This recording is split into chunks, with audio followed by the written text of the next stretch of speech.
आपण बालसाहित्याची सर्वंकष चर्चा शिक्षण वेळच्या व्यासपीठावर घेत आहोत आणि या चर्चेमध्ये मी सगळ्या मान्यवरांचं स्वागत करते. आज आपल्या सोबत आहेत राजीव तांबे बालसाहित्यकार, मिलिंद परांजपे, निवेदिता मदाने वैशंपायन आणि डॉक्टर विद्या सुर्वे बोरसे. खर तर राजीव तांबे यांचं नाव आपल्या सगळ्यांनाच ज्ञात असणारं असं आहे आणि बालसाहित्यातलं एक महत्वाचं नाव असून 29 भाषांमधून त्यांची 119 पुस्तकं प्रकाशित झालेली आहेत. विद्यार्थी, शिक्षक आणि पालक यांच्यासाठीचं काम आपल्या सर्वांनाच ठाऊक असणारं आहे. दुसरे आपल्याकडे मान्यवर आलेले आहेत ते मिलिंद परांजपे, ज्योत्स्ना प्रकाशनचे संपादक आणि प्रकाशक. 1984 पासून ते ज्योत्स्ना प्रकाशनाचे संपादक म्हणून काम करत आहेत आणि अनेक विविध प्रकारच्या साहित्याचं प्रकाशन ज्योत्स्ना प्रकाशनच्या माध्यमातून त्यांनी केलेलं आहे.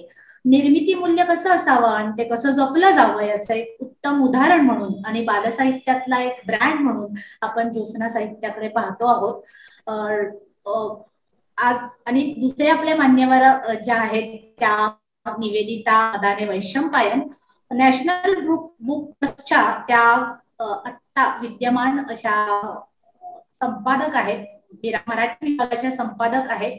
त्यांनी बालसाहित्यामध्ये चांगलं योगदान दिलेलं असून साहित्य अकादमी तर्फे घेतल्या गेल्या नांदेड इथल्या साहित्य संमेलनामध्ये त्यांनी आपल्या शोधनिबंधाचं सादरीकरण केलेलं आहे. डॉक्टर विद्या सुर्वे बोरसे या समीक्षक असून, बालसाहित्याचे समीक्षक असून त्यांनी बालसाहित्य आकलन आणि समीक्षा या पुस्तकाचं प्रकाशन केलेलं असून त्याच विषयात त्यांची डॉक्टरेट आहे. मी पुन्हा एकदा सगळ्या मान्यवरांचं स्वागत करते आणि चर्चेकडे वळताना पहिला प्रश्न विचारते आहे तो मिलिंद परांजपे यांना. मिलिंद परांजपे, तुम्ही बालसाहित्याची व्याख्या प्रकाशक या नात्याने काय कराल? बालसाहित्य म्हणजे थोडं कठीण आहे. मुलांसाठी लिहिलेली पुस्तकं हे त्याच्यातलं एक सोपं वाक्य म्हणून सांगता येईल, पण त्याच्यात दोन शब्द आहेत, बाल आणि साहित्य. त्यामुळे त्याच्यातल्या साहित्य भाग महत्वाचा आहे. मुलांसाठी जर विज्ञानाचं पुस्तक लिहिलं किंवा गणिताचं पुस्तक लिहिलं तर ते बालसाहित्य म्हणणार नाही आपण. ललित अशा प्रकारचं मुलांसाठी लिहिलेलं पुस्तक. आता बालसाहित्याची व्याख्या सुटसुटीत सोपी झाली, ठीक आहे. चांगलं बालसाहित्याची अशी खरी व्याख्या करायला पाहिजे आणि ती व्याख्या करताना मोठ्यांच्या मनातल्या मुलालाही आवडेल असं बालसाहित्य, अशी मी त्याची व्याख्या करते. मुलांना तर आवडेलच, त्याचबरोबर आपल्या मनात एक मूल दडलेलं असतं. म्हणजे आपण दुसरं एक उदाहरण घ्यायचं म्हटलं तर कविता, प्रेम कविता जर विचार घेतली तर 18-20 वर्षाच्या मुलांसाठी असलेली, त्याने लिहिलेली, 70 वर्षाचा माणूस सुद्धा ती वाचू शकतो, त्याचा आनंद घेऊ शकतो. त्याच्या मनात जसा एक तरुण दडलेला असतो तसं आपल्या मनात एक मूलही दडलेलं असतं, त्याला आवडेल असं बालसाहित्य. थोडी ऍडिशन करायची वाटते. कर ना. हा, नाही हरकत नाही. मला असं वाटतं की सगळ्यांच्याच मनामध्ये मूल दडलेलं नसतं. इतकी भाग्यवान माणसं फार कमी आहेत. कारण जे यांच्या मनात मूल दडलेलं नसतं ती मुलांना उपदेश करतात, मुलांना मारतात, ओरडतात, शिक्षा करतात. तेव्हा त्यांच्या आतलं दडलेलं मूल कुठे गेलं असं वाटतं. तर मला असं वाटतं की त्या मूल दडलेल्या माणसाला आवडावंच, पण आधी मुलाला आवडतं का ते मुलं केंद्रीय असलं पाहिजे बाल साहित्य. म्हणजे मुलं काय विचार करतात, मुलं काय म्हणतात हे त्याच्यामध्ये येत आहे का, ते साहित्य मुलाला आपलं वाटतंय का, हे मुद्दे महत्वाचे त्याच्यामध्ये यायला पाहिजेत. म्हणजे म्हातारा माणसाने प्रेम कविता वाचायला माझी काही हरकत नाही, पण सगळेच म्हातारे वाचू शकतील आणि ती कविता पसरवू शकतील असं मला शंकाच वाटते. अगदी. म्हणजे खर तर सगळ्यांच्याच मनात असतं असं नाही बालांविषयीची भावना. पण आता मिलिंद सर म्हणाले त्याच गोष्टीला घेऊन आपण पुढे निवेदिता मदाने यांना मी पुढचा प्रश्न विचारेन की बालसाहित्याचा निर्मिती NBT मध्ये कशी केली जाते, नॅशनल बुक ट्रस्ट मध्ये काय दृष्टीने ती केली जाते? निश्चितच मला इथे सांगायला आणि व्यक्त व्हायला आवडेल. माझ्या पूर्वीच तांबे सरांनी आणि परांजपे सरांनी अगदी योग्य माहिती दिली. त्या माहितीच्या आधारेच आपण थोडं पुढे जाऊयात. या माहिती सोबतच असं सांगेल की ते माहितीयुक्त पुस्तिका असायला हवं. ते पुस्तक माहितीयुक्त आणि मनोरंजन हे दोन्ही हेतू प्राथमिकता त्यात साधले गेले पाहिजे. आणि या विषयाला अनुषंगिकच आपण ते पुस्तक किंवा साहित्य निर्मिती ही कोणासाठी करत आहोत, वाचक वर्ग. आता हा वाचक वर्ग हा 4 वयोगटात विभागला गेलेला आहे, बाल, शिशु, किशोर आणि कुमार. तर या साधारणतः या 4 अवस्थेतून जाणाऱ्या त्या बाल साहित्याची निर्मिती असायला हवी.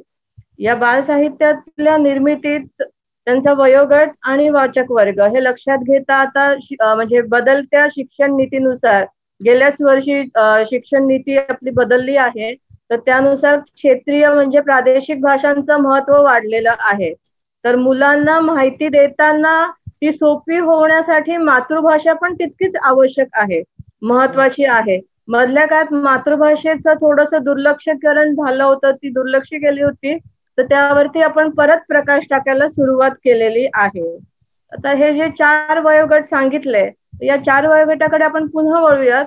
आणि त्या 4 वयोगटातलं सांगताना बाल म्हणजे एक खास एखादं चित्र असावं छानपैकी आकर्षक सुसंगत रंगातलं. यासाठी राष्ट्रीय पुस्तक न्यासची भूमिका ही खूप महत्वाची असते, कारण आम्ही चित्रांकनांनाही तितकंच महत्व देतो. इल्युस्ट्रेटर आपण म्हणतो, तर इल्युस्ट्रेटर हे न्यासच्या वतीने नेमलेले असतात.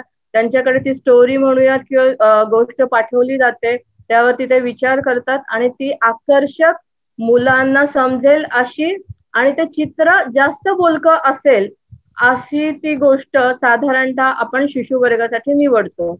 त्यानंतर बालवर्ग म्हणता येईल, तर बालवर्गात एक चित्र असतं साधारणतः, खाली 4 वाक्य, एक प्रपोर्शन हा नेमला जातो. मजकूर आणि चित्र याची सांगड घातली गेली पाहिजे, तितकं ते आकर्षक, मनोरंजक आणि माहितीपूर्ण झालं पाहिजे. हा दुसरा भाग झाला.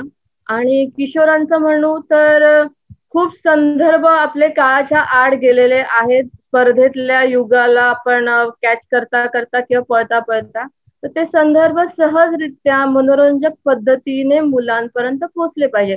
काही इतिहास असेल, काही वन्य प्राणी असतील, काही साहसी कथा असतील, तर थोडंसं इथे मातृभाषेने अधिक पुढे जाणं गरजेचं आहे, असं थोडंसं मी आज ज्या जागेवरती आहे त्या जागेवरती बसून आणि तिथल्या अनुभवाने हे भाष्य करण्याचं धाडस करते. की जसं बंगालमध्ये बांगला भाषेसाठी जे संस्कार लहानपणापासून किंवा घरापासून दिले जातात, तर ते संस्कार महाराष्ट्रीयन घरांमधून, मराठी भाषिक घरांमधून पण डेव्हलप झाले पाहिजे, विकसित झाले पाहिजेत. तर आपण किती खर्च करतो किंवा आपल्या उत्पन्नाचा खर्च हा पुस्तकांसाठी किती असतो, त्यावरती पण निर्मितीची गणित म्हणूयात, परांजपे सर इथे आहेत, तर ती अवलंबून असतात. तर ती सांगड घातली गेली पाहिजे. आणि पुढचा वयोगट येतो हा कुमार वर्ग. तर कुमार वर्गात आता आपण खास करून पुन्हा फोकस करत आहोत. आपण 75 वर्ष स्वातंत्र्याची पूर्ण करत आहोत, तर राष्ट्रीय पुस्तक न्यास पण त्या बाबतीत कुठेही कमी नाही, एक पाऊल पुढेच आहे. तर आदरणीय आमचे जे केंद्रीय शिक्षण मंत्री आहेत पोखरियाल सर, त्यानंतर संचालक आणि मुख्य संपादिका यांच्या माध्यमातून आम्ही एक योजना राबवत आहोत, आझादीची 75 वर्ष. तर त्यात मग आता आपल्याकडचे वासुदेव बळवंत फडके असू देत किंवा चाफेकर बंधू असू देत किंवा अशा अनेक जणांच्या क्रांतिकारी गोष्टी ज्या आहेत, ते संदर्भ काळाच्या ओघात नाहीसे व्हायला लागले की आपल्यापर्यंत एक वेगळा इतिहास पोहोचत होता, तो इतिहास आपल्याला हळूहळू बदलायचा. जो मूळ इतिहास आहे त्याला पण आपल्याला फोकस करायचं, त्यालाही प्रकाशित करायचं आहे. तर हे पण निर्मितीचं स्वरूप बदलतं आहे आणि त्या अनुषंगिक महाराष्ट्रातनं किंवा बृहन महाराष्ट्रातनं किंवा भारतातनं किंवा भारताच्या पलीकडून जे कोणी ऐकत बघत असतील, तर त्यांनी हे साधारणतः वाचक वर्ग विषय हा कुठला आहे हा समोर जर दिला, तर राष्ट्रीय पुस्तक न्यास पण त्यासाठी नेहमीच एक पाऊल पुढे असेल आणि मदत करेल. आपल्या मराठी लेखकांसाठी, प्रकाशकांनाही सहाय्य केलं जातं, पण लेखक आणि जे बालसाहित्यिक असतील त्यांच्यासाठी हे नक्कीच महत्वाचं योगदान असेल. बाल साहित्य आणि त्याची निर्मिती प्रक्रिया तुम्ही नॅशनल बुक ट्रस्टच्या माध्यमातून कशी होते आणि ती होत असताना एक संपादक म्हणून आणि एक प्रकाशक म्हणून तुम्ही जी भूमिका आता इथे मांडलेली आहे ती महत्वाची वाटते. ही भूमिका घेऊनच मला डॉक्टर विद्या सुर्वे यांच्याकडे जायचंय. तुम्ही मॅडम बालसाहित्याचा अभ्यास केलेला आहे आणि तो अभ्यास करत असताना तुम्हाला काही वेगळे अनुभव आले का किंवा काही वेगळेपण बालसाहित्याचं आपल्याकडच्या जाणवलं? नक्कीच. पहिल्यांदा तर बालसाहित्य ही अत्यंत गंभीर स्वरूपाच्या अभ्यासाची गोष्ट आहे, हे सगळ्यात महत्वाचं. म्हणजे हे पटवून द्यावं लागतं, हे सांगावं लागतं, हे दुःखाची गोष्ट आहे.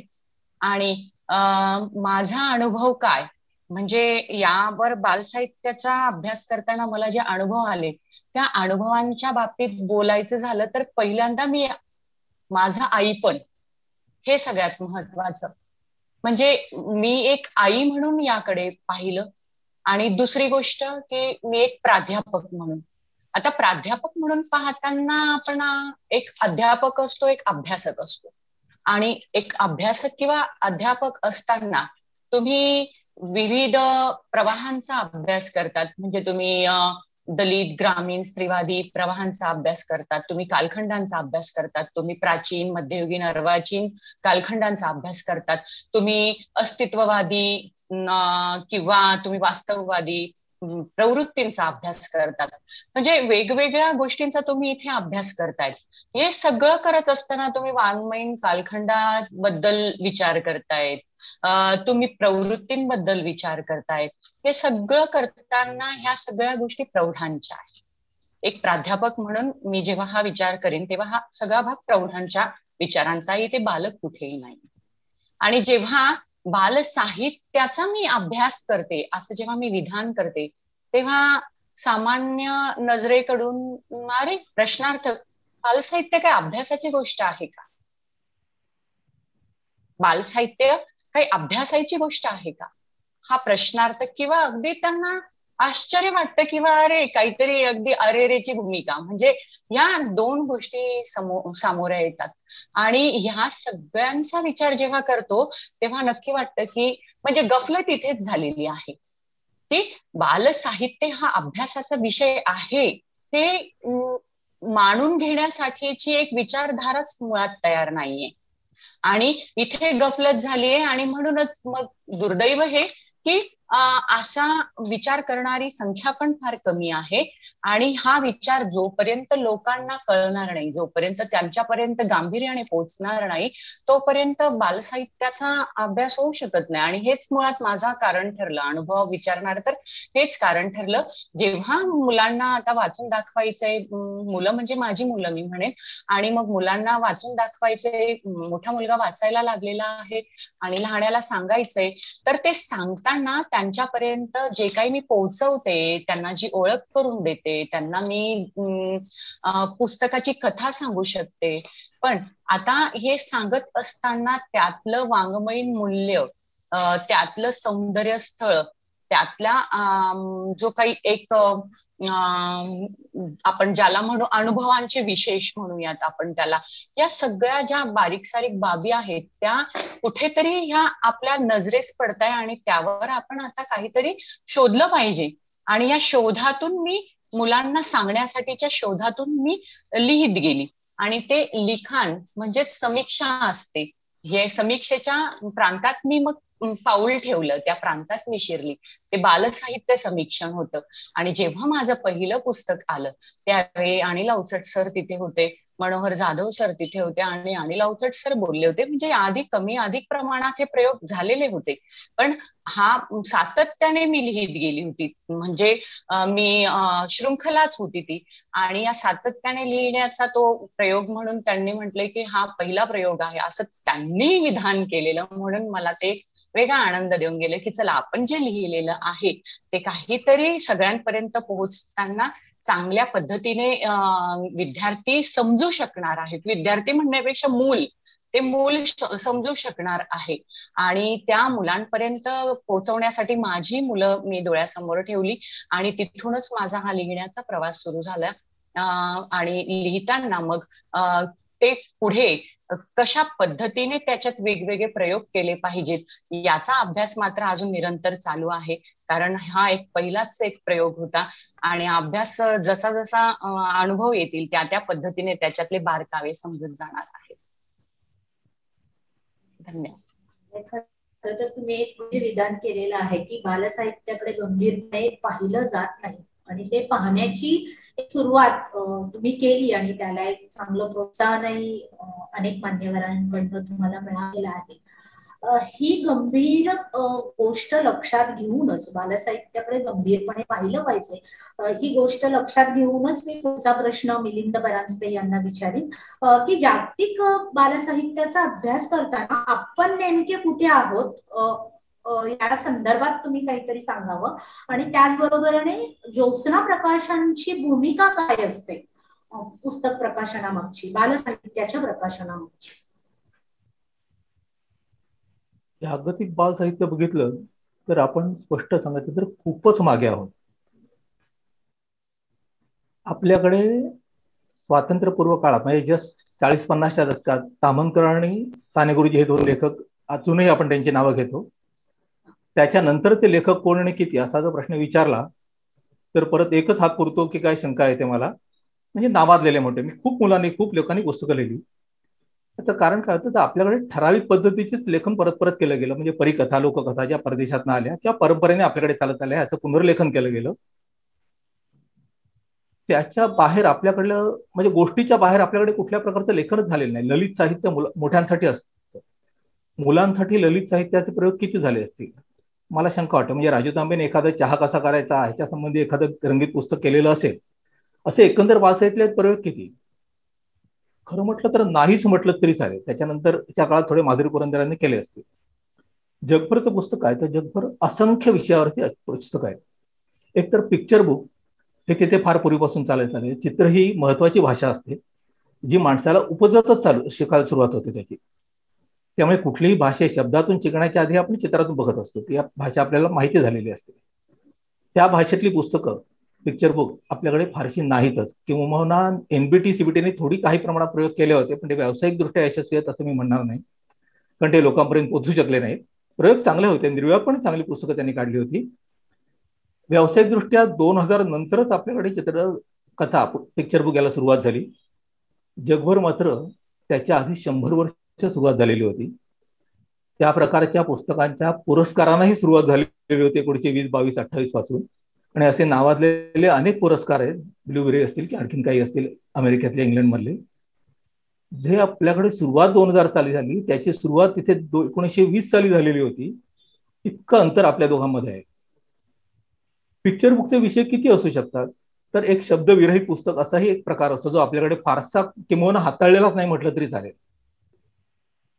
त्याच्यानंतर जे होतो तो केवळ चित्र आणि एखादं अगदी नमुन्याला एखादं आलेलं वाक्य जे 1-2दा मुलाला वाचून दाखवलं की त्याला ते लक्षात राहतं आणि तो स्वतःहून ते वाक्य म्हणत म्हणजे त्याला अक्षर ओळख नसताना त्या प्रकारची पुस्तकं बघू शकतो.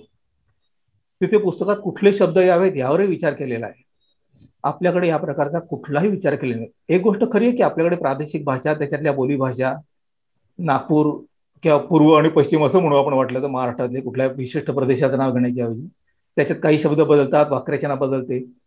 पण मुलाच्या भाषेत कुठले शब्द यावेत, कुठल्या शब्द त्याच्यासाठी कुठल्या गोष्टी सांगाव्यात यासंबंधी कुठलाही विचार आपल्याकडे झालेला नाही. अनेक प्रकारचे पुस्तकांचे विषयही आपण हाताळले नाहीत. आपल्याकडे फक्त त्या मनाने बालगीतांचा प्रदेश त्यातल्या त्यात समृद्ध आहे. त्यात काही मोठ्या लोकांनी प्रयोग केलेले आहेत. कथांच्या बाबतीत मुलांच्या ह्याच्यात एक तर गोष्टीतच आपण रंगलेलो आहोत, गोष्टीच्या बाहेर पुस्तकं काढत नाही. आणि गोष्टींचे प्रयोग सुद्धा मोठ्या लेखकांनी केलेले आपल्याकडे फारसे आढळत नाही. मोठ्यांच्या पुस्तकात मुलांचं चांगलं चित्रण बघायला मिळतं पण त्यांनी मुलांसाठी लेखन केलं नाही. मुलांसाठी लेखन करणं माहित नाही पण कदाचित कमीपणा वाटत आला असावा, त्याला आपण प्रतिष्ठा मिळवून देऊ शकलो नाही. त्यामुळे आपल्याकडलं पुस्तकांचं मुलांच्या पुस्तकाचं म्हणजे मुलांना पुस्तकाची जर गोडी लागली नसली तर त्याचा दोष मुलांकडे नसून सर्वस्वी आपलाच आहे असं मला वाटतं. ते समृद्ध करणं हे आता आपल्या हातात आहे आणि चांगली पुस्तकं मुलांपर्यंत पोहोचवणं, चांगलं म्हणजे काय ह्याचा बारकाईने विचार करणं हे सगळं आपल्याला पुढे करणं खूप गरजेचं आहे. अगदी आपण अंतिम टप्प्यावर येऊन पडलं म्हणजे इथून आता कोलमडणार अशा अवस्थेत आता आपण आहोत असं माझं मत आहे. जागतिक पातळीवर आपण मागे असणं आणि मुलांना आपण सकस देऊ शकत नाही. प्रकाशित म्हणून तुम्ही ही गोष्ट इथे व्यक्त करणं आणि ती व्यक्त करत असताना चांगल्याची एक व्याख्या आपल्याला बालसाहित्याच्या संदर्भात करावी लागणार आहे. ती भूमिका घेणं आणि ती मांडणं हे खरं तर प्रकाशक म्हणून खूप स्तुत्य आहे. ह्याच सगळ्या गोष्टी घेऊन मी विद्या सुर्वे यांना प्रश्न विचारीन की जागतिक बालसाहित्य आणि आपल्याकडचं बालसाहित्य याच्यामध्ये भेद आहे. त्या भेदांबद्दल तुम्ही समीक्षक म्हणून काय सांगू शकाल? तसं पाहायला गेलं तर मला असं वाटतं की यामध्ये काही अंतर नाहीये, कारण जगातील सर्व बालकं ही सारखीच असतात असं आपण म्हणूया. पण तरीही सूक्ष्म पातळीवर जर लक्षात घेतलं तर प्रत्येक बालक हे एकमेकांपेक्षा वेगळे असते. जसं एक झाड दुसऱ्या झाडासारखं नसतं, तसं प्रत्येक बालक दुसऱ्या बालकासारखं नसतं. तरी सुद्धा हे विधान केल्यानंतर सुद्धा मला असं वाटतं की ह्या सगळ्यात भेद आहे तो सांस्कृतिक पातळीवरचा, काल्पनिक पातळीवरचा नाही. कारण कल्पनेने सगळी मुलं सारखाच विचार करतात. प्रदेश हा भाग ज्याच्या त्याच्या परीने जो तो त्या पद्धतीने विचार करून कल्पना ही सारखीच असते. म्हणजे काय की आपण आपल्याकडची जी पुस्तकं आहेत, आस्टर फेणेपासून तर आपण श्यामच्या आईपर्यंत पुन्हा जाऊ. सर आता त्यांनी उल्लेख केलाच परांजपे सरांनी, पण मी मुद्दाम उल्लेख करते की ही सगळी जी पुस्तकं आपण बघू आणि त्यानंतर ॲलिस इन वंडरलँड असेल किंवा हिमाणी आणि सात बुटके असतील, ह्या पुस्तकांमध्ये बघू आपण तर काय फरक आहे की राजा आहे, राणी आहे, जादू आहे, ते आपल्या पण मुलांना हेच लागतंय. म्हणजे विचाराच्या कल्पनेच्या पातळीवर जो काही सारखा समान दुवा आहे तो राजा राणी किंवा जादू हे आहेच, दोघीकडे आहे. म्हणजे कल्पनेत रमायला मुलांना आवडतं, बालकांना आवडतं. तर या बाबींचा जर विचार केला तर सांस्कृतिक पातळीचा भाग सोडला तर कल्पनेची पातळी फार महत्वाची आहे. आणि त्या आज कालानुरूप, काल सुसंगत आपण ते काय विचार करत आहेत तो विचार लक्षात घेता लेखकाने त्या पद्धतीने आता त्या लेखनाकडे वळायला हवं. आणि प्रकाशकाने देखील काही वेगळं आलेलं असेल, काही वेगळं आहे का याचं नीट व्यवस्थित ती चाचपणी करून आपण याच्यात काय वेगळं त्या लेखकाकडून करून घेऊ शकतो का, हा पण प्रयत्न नक्कीच केला पाहिजे. म्हणजे कधी कधी काय होतं की प्रस्थापित लेखक हे सगळ्या गोष्टी काय म्हणजे करतील या अपेक्षेने नवीन कोणी करणार असेल तर त्याच्याकडे दुर्लक्ष पण होता कामा नये. म्हणजे इथे कुचंबणा पण होता कामा नये नवीन काहीतरी करू पाहणाऱ्याची. आणि प्रस्थापितांकडे त्या असलेल्या प्रतिभा शक्तीचा किंवा त्यांच्या प्रतिभेचा, म्हणजे उदाहरणार्थ मी राजीव तांबे सरांचं उदाहरण घेईन, ते अनेक इतके प्रयोग त्यांनी केलेले आहेत. सर आता म्हटले परांजपे सर, त्यातील अनेक प्रयोग करणारा लेखक म्हणजे राजीव तांबे सर, असंच माझं एक गणित आहे. तर याच्याने विचार केला तर असे लेखक आहेत, त्यांच्याकडून आपण काय करून घेऊ शकतो हे पण पाहिलं पाहिजे आणि करून घेतलं पाहिजे. म्हणजे एक प्रकल्पाच्या रूपामध्ये हे पूर्ण करून घेणं म्हणजे हे अत्यंत महत्वाचे. प्रकल्प म्हणून त्याच्याकडे पाहिलं पाहिजे, तर आपण बालकांना काहीतरी वेगळं देऊ शकणार आहे. नाहीतर मग काय होतं, म्हणजे एक अमेरिकेत इंग्लंडमध्ये असलेली हॅरी पॉटरची जी लेखिका ती जेव्हा जे.के. रोलिंग जेव्हा काहीतरी लिहिते ते आपल्या मुलांना अपील होतच ना, ते आवडतच आहे ना. त्यांच्या कल्पनाशक्तीला तिथे खाद्य आहेच की, ते रमतायत. माझ्या घरातले उदाहरणं आहेत हे. ते त्यांना वेगळं वाटलं नाही. ते सगळी पात्र आणि सगळं जग, ते जादुई जग हे काही वेगळं वाटलं नाही त्यांना. आणि या सगळ्या याच्यामध्ये प्रदेशाच्या पलीकडे जाऊन आपण हा विचार केला पाहिजे. म्हणून जगभरातलं साहित्य आणि आपलं साहित्य हे काही वेगळं नाहीये. कल्पनेच्या पातळीवर फक्त त्याच्यामध्ये आहे तो फरक आहे. आणि यामध्ये लेखक, प्रकाशक आणि एकूणच सगळ्यांची एक मोठी जबाबदारी आहे. एक प्रकल्प म्हणून याकडे पाहिलं तर आपण सुद्धा वेगवेगळं छान चांगल्या गोष्टी इथे आपण उपलब्ध करून देऊ शकतो. सगळ्यात महत्वाचं म्हणजे छपाई आणि सहजपणे उपलब्ध होतील असे पुस्तकं. कारण आपल्याकडे पाहिलं तर बालसाहित्याचा जो वाचक वर्ग आहे तो मध्यमवर्गीय, निम्न मध्यमवर्गीय आहे. अति उच्चवर्गीय किंवा अगदी निम्न म्हणजे निम्नवर्गीय, एकदम निम्नवर्गीय हा अजून आपला वाचक नाहीये. आणि तसं पाहिलं तर मग अजून आपल्याकडे हे सगळ्या गोष्टी आपण जेव्हा देतोय तेव्हा देताना आपण सगळ्या वर्गाचा विचार करत नाहीये. म्हणजे जंगलातल्या गोष्टी वाचण्यासाठी, जंगलात राहणाऱ्या मुलांसाठी त्या सगळ्या पद्धतीचं लिखाण केलेलं लेखन कुठे आहे? आहेत का अशी पुस्तकं? आहेत का असे लेखक? तर या सगळ्यांचा विचार केला पाहिजे. म्हणजे प्रकाशक म्हणून माझी नक्कीच परांजपे सरांना विनंती आहे, वेगवेगळ्या पद्धतीने जेव्हा लेखक काहीतरी आणतोय त्याला त्यांनी सूचना करून त्याच्याकडून काय करून घेतलं पाहिजे. म्हणजे एक इन्स्ट्रक्टर या भूमिकेतून लेखकाकडे ती आहे, लिहिण्याची क्षमता असेल तर तुम्ही हे करू शकतायत. हक्काने म्हणा, रागावून म्हणा, सूचनेने, विनंतीने मुलांसाठी आपल्याला जर काही करायचं असेल तर या सगळ्या गोष्टींचा वापर करून आपल्याला त्यांच्यासाठी लिहून घेणं गरजेचं आहे असं मला वाटतं. म्हणून मग इथे फक्त आणि सगळ्यात महत्वाचा मुद्दा की आकार, छपाई, फॉन्ट ह्या सगळ्या गोष्टी फार महत्वाच्या आहे. मी अलीकडे जेव्हा किशोर मासिकाचे खंड वाचायला मुलं बघतायत आणि त्यावेळेस सहज मी म्हणजे मी तिथे डोकावते तर मला लवकर पटापट वाचता येत नाही. म्हणजे मला असं वाटतंय की अनेक पुस्तकांचे जे लहान मुलांसाठीचं पुस्तक आहे तर फॉन्टची साईज सुद्धा त्या पद्धतीची असणं फार गरजेचं आहे. अत्यंत बारीक फॉन्ट मधलं आणि मग ते वाचतानाच कंटाळवाणं वाटणं किंवा ह्या सगळ्या गोष्टींची एक जिथे मर्यादा येते ती मर्यादा पण यायला नको. सहज उपलब्धता असणं पण गरजेचं आहे. या सगळ्या बाबींचा तिथे ज्या पद्धतीने परदेशामध्ये सगळं हे सहज उपलब्ध होण्याची गोष्ट आहे. म्हणजे मुलांना चॉकलेट सारखं पुस्तक उपलब्ध करून दिलं जातं. म्हणजे तुम्हाला एक चांगलं व्हिटॅमिन आणि मिनरल्स ज्या सगळ्या गोष्टी जीवनसत्वयुक्त आहार जसा उपलब्ध करून दिला जातो तसं तिथे पुस्तक दिलं जातं. तर तसं आपल्याकडे अन्नाबरोबरच पुस्तकं लहान मुलांची भूक भागवतात, बौद्धिक भूक भागवतात, त्यांची अनेक पद्धतीने त्यांना काय कुतूहल आहे, आश्चर्य आहे या सगळ्यांच्या जगामध्ये घेऊन जातात. तर ही सगळी गोष्ट सहजपणे आपण उपलब्ध करून देता येणं म्हणजे वाजवी त्याची किंमत असेल किंवा अनेक पद्धतीने अनुदान वगैरे या सगळ्या याच्यातून त्याच्याकडे पाहणं फार गरजेचं आहे असं मला वाटतं. तुम्ही म्हणालात की सांस्कृतिक भेद हेच आपल्या आणि जागतिक साहित्यातला महत्वाचा भाग आहे. कल्पनेच्या पातळीवर ते सारखंच असतं आणि त्या कल्पनेच्या पातळीवर उतरून मला वाटतं एनबीटीने बरीच पुस्तकं यापूर्वी प्रकाशित केलेली आहेत. तर त्या प्रकाशित केलेल्या पुस्तकांना वाचकांकडनं कसा प्रतिसाद येतो किंवा एकूण काय त्याचं स्वरूप असतं त्या प्रतिसादाचं?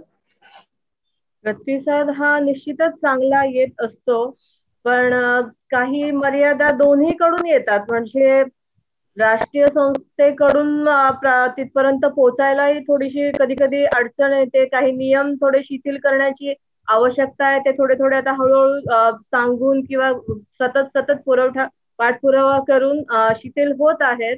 आणि वाचकांकडून बऱ्याचदा प्रतिसाद हा चांगला येत असतो, पण काही मर्यादा या अशा आहेत की सहज म्हणजे काय म्हणता येईल त्याला, थोडस इकडची बाजू हे म्हणावी लागेल की सहज सुलभ पुस्तकं विक्रीपर्यंत पोहोचू शकत नाहीत. तर महाराष्ट्रात म्हणजे मी आता मला थोडस काय म्हणता येईल त्याला पार्शल व्ह्यू असं नाही, पण मनमोकळेपणाने मी थोडं सांगू इच्छिते इथे की महाराष्ट्रातली उदासीनता पण थोडीशी कारणीभूत आहे आणि हे दोन्हीकडून आहे.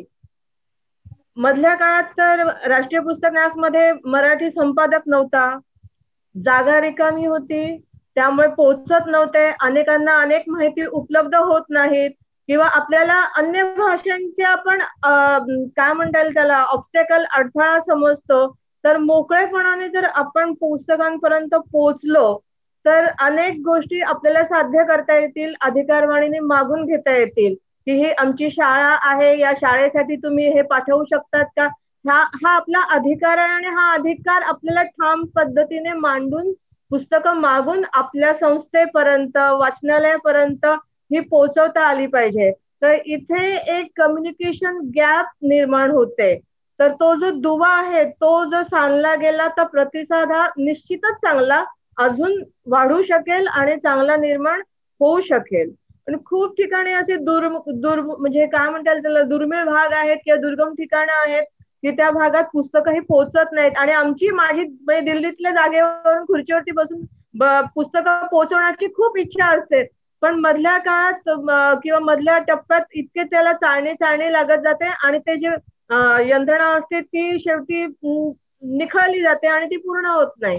तर हा प्रतिसाद जो आहे तो पूर्ण पोहोचेपर्यंत दुर्गम भागात आदिवासी क्षेत्रातल्याही शेवटच्या टप्प्यातील मुलापर्यंत पुस्तक पोहोचावं यासाठी म्हणून तिथल्या स्थानिक संस्थांनी विशेष लक्ष दिलं पाहिजे, विशेष लक्ष पाठपुरावा केला पाहिजे, तर तो प्रतिसाद निश्चित वाढेल. आणि मला म्हणजे खूपदा मराठीसाठी मन खूप हे काय म्हणतात त्याला खचतं, उदासीन होतं, कारण हिंदी, इंग्रजी, बांगला या ज्या भाषा आहेत त्या लोकांना अनेक स्किल्स आहेत, अनेक शैली आहेत आणि त्यांना त्यांची कामं, त्यांची पुस्तकं आपल्यापर्यंत किंवा त्यांचं साहित्य आपल्यापर्यंत राष्ट्रीय पुस्तक न्यासच्या माध्यमातून ते प्रकाशित करून पुढचे सगळे त्यांचे मार्ग त्यांना सुसह्य करून घेता येतात. तर तो दुवा इथे थोडासा कमी पडतो, हे मी प्रामाणिकपणे सांगते. संवादाची किती नितांत गरज आहे हे तुमच्या आता वक्तव्यावरून लक्षात आलेलं आहे. मधला दुवा म्हणून जर स्थानिक संस्थांनी काही काम केलं तर बालसाहित्याला काहीतरी वेगळं मिळू शकतं अशी एक आशा इथे तुमच्या बोलण्यातून व्यक्त झालेली आहे.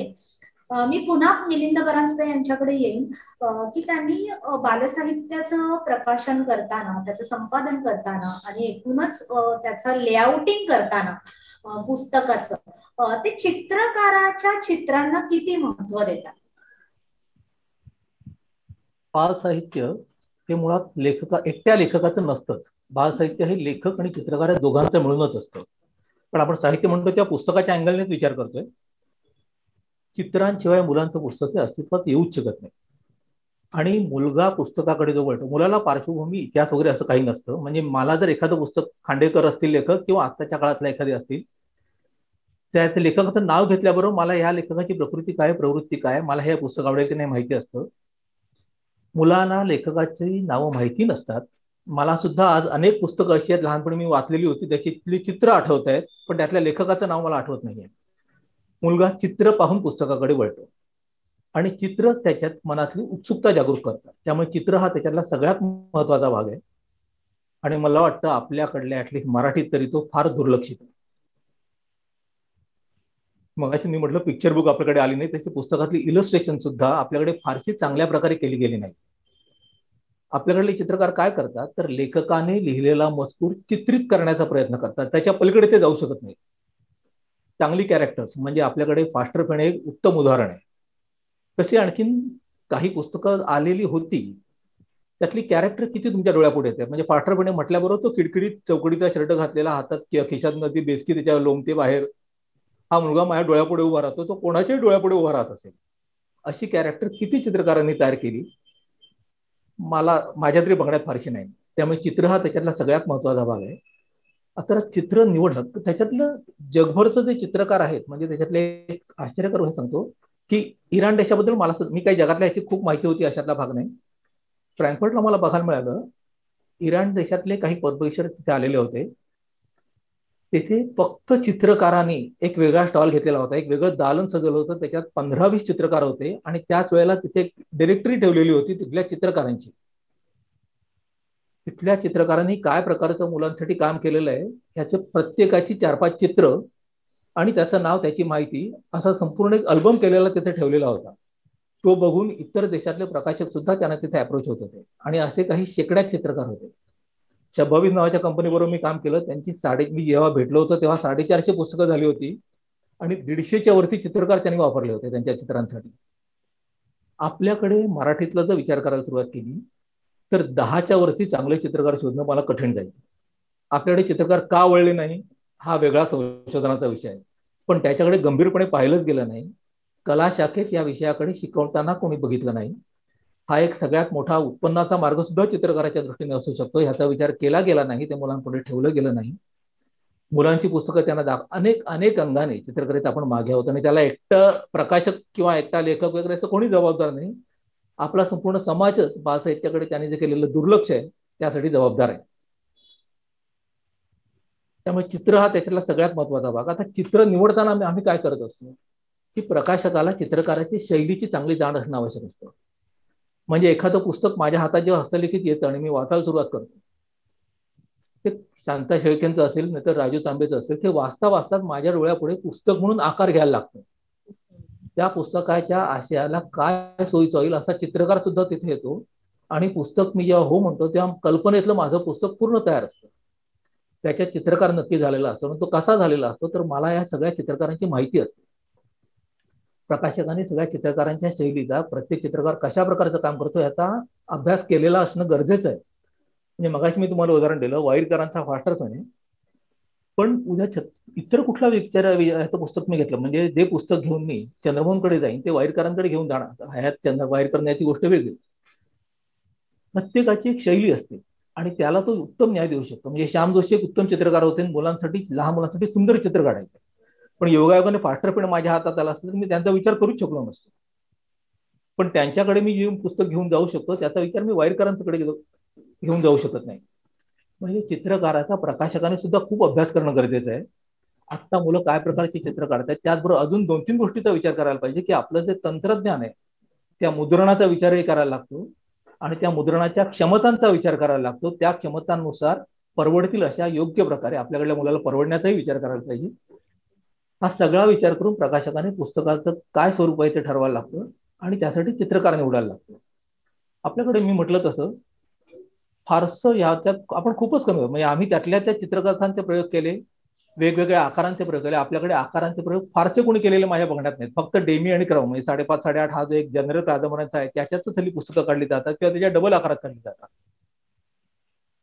5x5, 6x6, 7x7, 8x8 आम्ही आतापर्यंत 10-15 वेगवेगळ्या आकारात पुस्तकं काढली आणि अशा वेगवेगळ्या आकारात पुस्तकं असणं त्याच्यात मर्यादा खूप असतात. विक्रीच्या दृष्टीने काही मर्यादा येतात, कारण दुकानदार म्हणतो मला ठेवायची कशी कळत नाही. आम्ही अगदी 15x20 या आकारातही श्याम जोशींचं एक पुस्तक काढलं. ते ठेवताना अडचण नाही, इतकं मोठं पुस्तक आम्ही ठेवायचं कसं म्हणून दुकानदारांनी ते नाकारलं. पण ते पुस्तक शालेय प्रदर्शनात, पण आम्ही त्याच वेळेला प्रदर्शनही करत असतो, त्याला उत्तम प्रतिसाद मिळतो. हा प्रयोग एकटा असला तर तो दुकानदाराला अडचणीचा होईल. असे 10-20 जणांनी प्रयोग केले तर दुकानदाराला सुद्धा त्याची लक्षात येईल आणि त्याची व्यवस्था तो करू शकेल.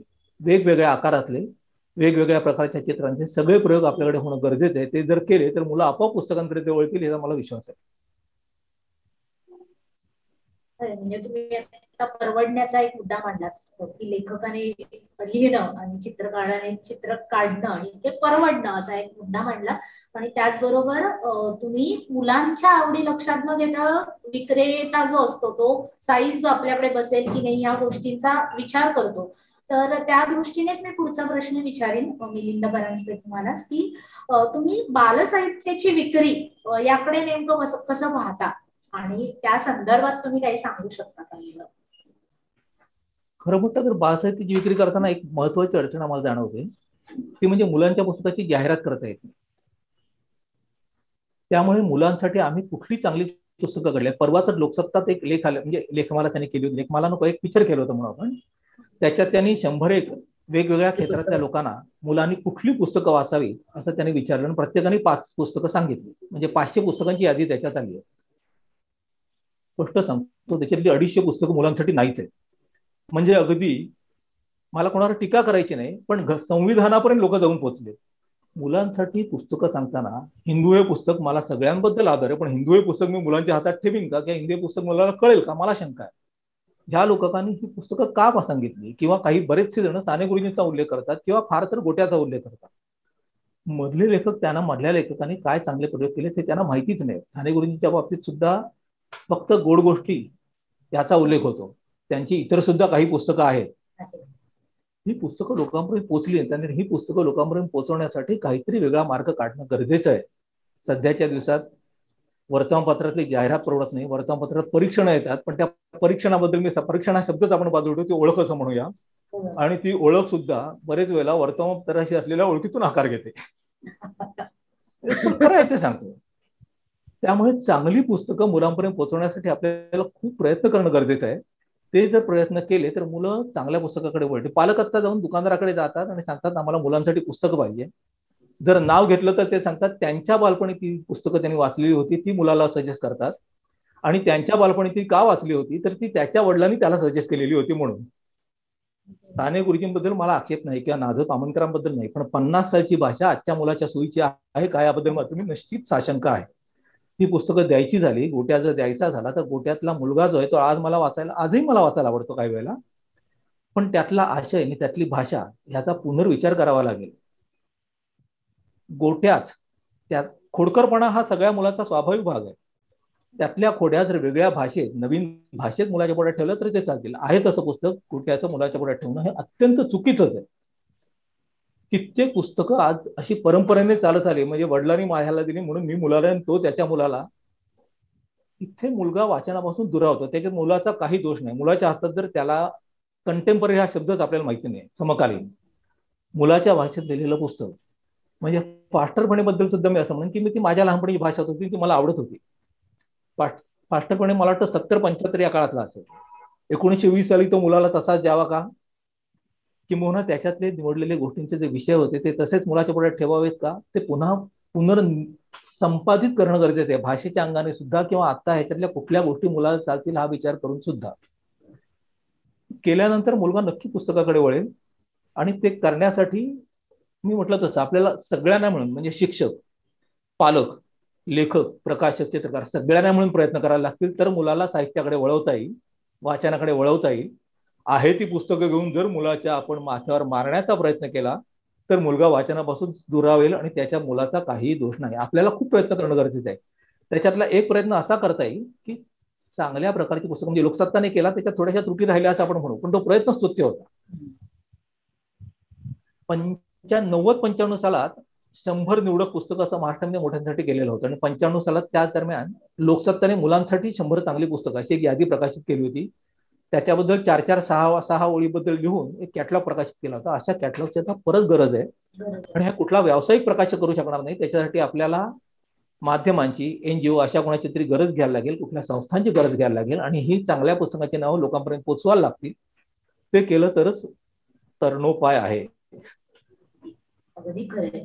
म्हणजे एक तर विक्रीचा गंभीर प्रश्न, त्या जुन्या साहित्याची पुन्हा पुन्हा केली जाणारी जाहिरात, आणि त्या जाहिरातबाजीतून मुलांच्या हाती काय लागतं याचा विचार न करता पुन्हा मुलांच्या तेच माथी मारणं, यातून आपल्याला कधीतरी बाहेर पडावं लागेल. आणि ते पडण्यासाठीच मला असं वाटतं का आपल्या डॉक्टर सुर्वे यांना मी प्रश्न विचारेन की सगळ्या आपल्याकडे सगळ्या समीक्षा पद्धती अस्तित्वात आहेत. स्त्रीवादी आहे, ग्रामीण आहे, दलित आहे. तसं बाल साहित्याची काही वेगळी समीक्षा पद्धती आहे का लिखित स्वरूपाची, आणि ती असताना अनेक लेखक, अनेक समीक्षक ह्या बालसाहित्याचे निर्माण झाले तर बालसाहित्याला पण काही मिळेल का, किंवा वेगळा काही, म्हणजे तुम्ही मगाशी म्हणालात की बालसाहित्याकडे कुणी गंभीरपणे पाहत नाही तर गंभीरपणे पाहायला लागतील का? आताच मगाशी झालेल्या चर्चेच्या अनुषंगानेच पुन्हा मी म्हणेन, किंवा आता परांजपे सरांनी बऱ्याच मुद्द्यांना स्पर्श केलेला आहे, आणि त्यातून मग बालसाहित्याची समीक्षा, तर हे ऐकायलाच, मगाशी मी बोलली, हे ऐकायलाच मुळात अरे बालसाहित्य हा काय अभ्यासाचा विषय आहे का, हाच मुळात प्रश्न असल्याने समीक्षा ही फार दूरची गोष्ट ठरते. आणि म्हणून बालसाहित्य हा आपल्याकडे PG लेव्हलला अभ्यासाला काही विद्यापीठांमध्ये आहे, पण तो कोण अभ्यासतय तर वयोगट पाहता, म्हणजे ज्यांना त्याच्यात आवड आहे की नाही आहे, फक्त तो माथी मारले जाणे हा जो प्रकार आहे त्याच्यातून पण जर चॉईस हा भाग आहे तर त्या विषयाकडे किती जण वळतायत. हा एक दुसरा भाग आहे.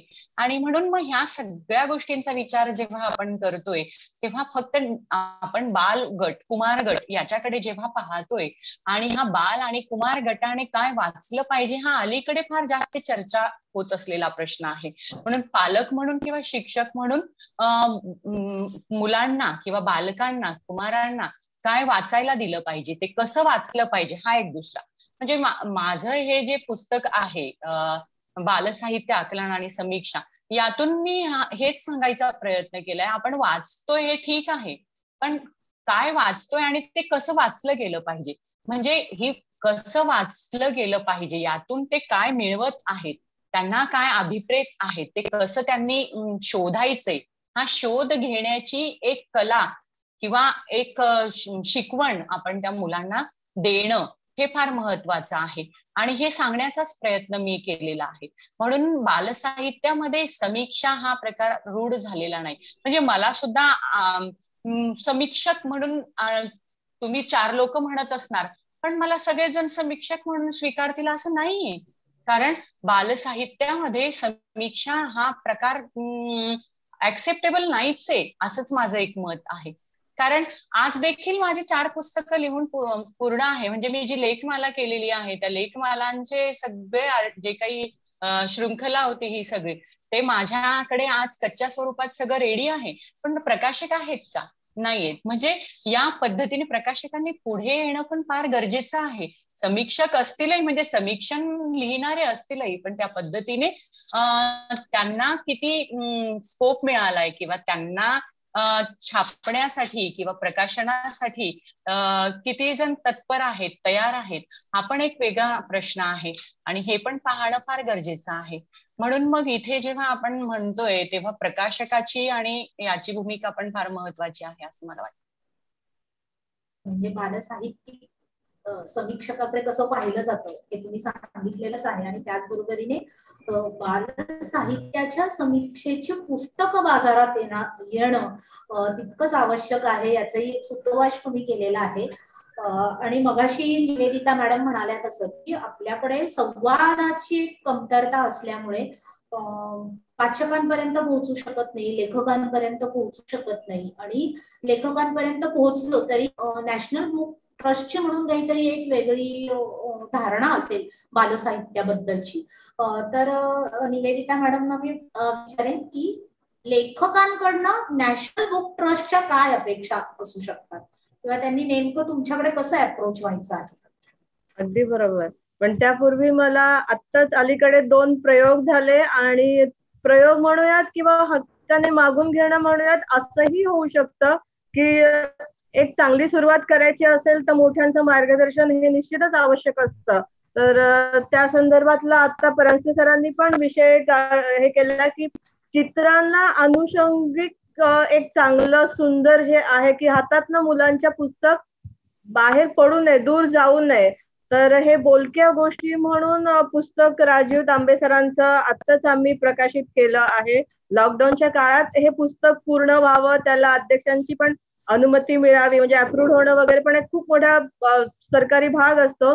तर ते पुस्तक आणि त्याला मिळालेलं शशी शेट्टे म्हणून एक चित्रकार आहेत न्यासचे पूर्वीपासूनचे, तर त्यांनी पण खूप छान चित्र याच्यात दिलेत.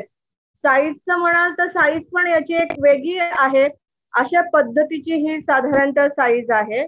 आणि त्यातलं चित्र सुरुवातीचं मुखपृष्ठ इतकं आकर्षक आहे की मुलांना ते नकळत उघडणं आणि त्यात रमणं हे स्वाभाविक येतच. तर ते संग्रही ठेवावं असं हे एक पुस्तक. याशिवाय एक आपण म्हणालो की संदर्भ बदलतायत किंवा हे सरदार नावाचं झंझावात म्हणून एक पुस्तक आलेलं आहे, खास किशोरांसाठी किंवा किशोरपासून युवाकडे जे वाटचाल करत आहेत त्यांच्यासाठी. किती जणांना सरदार वल्लभभाई पटेल माहिती आहेत, माहिती बऱ्याच जणांना केवळ हा पोलादी पुरुष वगैरे माहिती इथपर्यंतच. पण एक 2-3 पानं जरी वाचली, इतकी छोटी साईज आहे पुस्तकं, म्हटलं की बऱ्याचदा मुलं पळतात, इव्हन किशोरावस्थेतले की.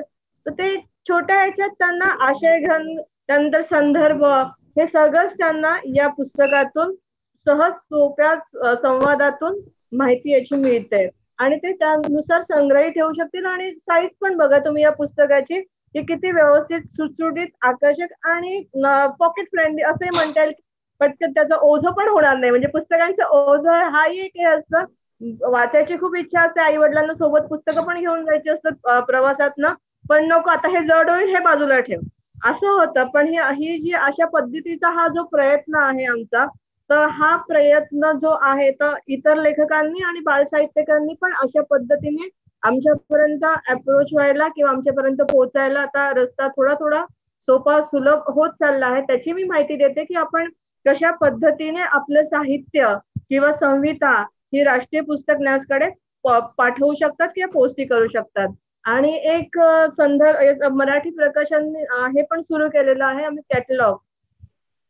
हे पण इतकं व्यवस्थित आहे की काही प्रकाशकांनी पण ही पद्धत फॉलो करायला हरकत नाही, किंवा अशा पद्धतीने तुम्हाला जो हे जी शृंखला आहे ती शृंखला उघडून त्यात तुम्हाला पुस्तकांची यादी दिसू शकते, आणि दरवर्षी जर तुम्ही अपडेट केलं तर तुम्हाला त्यातून बरीच माहिती मिळू शकते.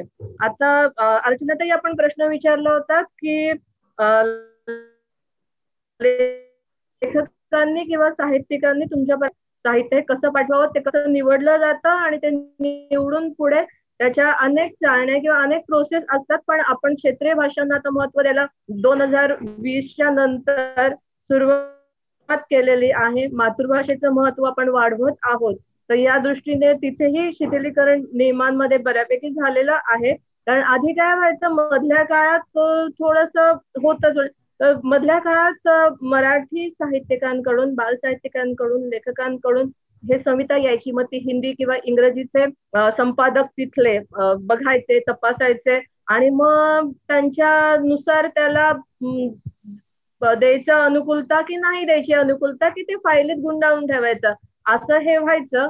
पण आता हा न होता बऱ्याचदा काही ज्येष्ठ मार्गदर्शक असतात त्यांच्याशी विचारून, काही पुनर्वीक्षक असतात त्यांच्याकडे ही संहिता पाठवली जाते की ठीक आहे, मी इथे दुवा आहे, पण सगळे अधिकार हे माझे नाही आहेत. मलाही अनेक मार्गदर्शकांची मदत वेळोवेळी, विशेषतः महाराष्ट्रातले जे मोठे रेणुताई गावस्कर असतील किंवा तांबे सर असतील किंवा आता परांजपे सरांबरोबर पण जोडलं जाणारच आहोत, असे जे असतील की, आणि सगळ्या विचारसरणीच्या लोकांनी पण कुठलंही कोणाचंही नुकसान न होऊ देता सगळ्यांना सोबत घेऊन जाऊन बालसाहित्य हे चांगलं निर्माण करणं आणि एक नवीन उद्याची पिढी चांगल्या पद्धतीने घडवणं, सुसंस्कारित घडवणं, हेही राष्ट्रीय पुस्तक न्यासचं एक ध्येय आहे.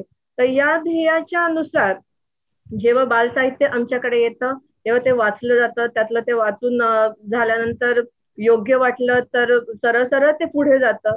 सपोज तर मग आम्ही हिंदी किंवा इंग्रजीच्या संपादकांचं पण सल्ला लक्षात घेतो. त्यानंतर आपले दिल ते आम्हाला फाईलवरती लिहून देतात की पुनर्वीक्षा केली भेजा जाय. मग त्यासाठी जर साहित्यिकांनी, साहित्यिकांनी किंवा लेखकांनीच की हे आमचे साधारणतः 3 पुनर्वीक्षक आहेत किंवा हे तपासू शकतात, बघू शकतात, आणि त्यावरती त्यांचं मत किंवा टिप्पणी म्हणूयात आपण, तर ती टिप्पणी ते पाठवू शकतात. अशीच तेव्हाच जर संहिता पाठवताना ही पण तजवीज केली आणि त्यांचा थोडक्यात परिचय. आणि हा जर ड्राफ्ट कुठल्या वाचक वर्गासाठी आहे, म्हणजे मॅन्युस्क्रिप्ट, आणि हे सगळं ड्राफ्ट मध्ये त्याची मांडणी केली की वयोगट कोणता आहे वाचकां, म्हणजे जे साहित्य पाठवत आहेत त्यासाठी साधारणतः कुठला बालगट, शिशुगट अपेक्षित आहे, हे एक. त्यानंतर दुसरी गोष्ट, लेखिकेचा, लेखकाचा परिचय, बालसाहित्यकाचा परिचय हा मराठीपेक्षा, कारण तिथे मनुष्यबळ जरी असलं तरी मनुष्यबळाची मर्यादा आहे. त्यामध्ये कामं सोपी करायची असतील तर तुम्ही तेव्हाही हिंदी इंग्रजीचा आधार घेतला आणि त्यांचा लेखकाचा परिचय त्यातनं पाठवला हिंदी इंग्रजी भाषेतून, तर ते अधिक सुसह्य होतं.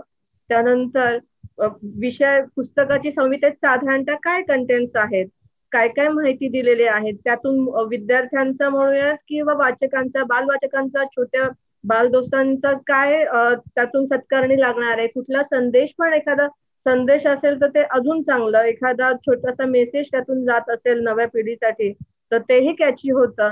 असं सगळं साहित्य जर तुम्ही आमच्यापर्यंत पाठवलं तर ते बऱ्यापैकी पुढे त्याला मार्गी लागलं जातं. आणि अगदी लॉकडाऊन असेल आणि खूप जण महाराष्ट्रात तू कशी करतेस, तर तेव्हा यात सुंदर पुस्तकांची पण निर्मिती निश्चित होऊ शकते. तर आता पुन्हा मातृभाषेला आणि मराठी भाषेला चांगले दिवस येत आहेत, तर आपण यासाठी पुन्हा एकदा प्रयत्नशील होऊयात. तर आज आपण इथे गेली तासभर चर्चा करतो आहोत ती बालसाहित्याची.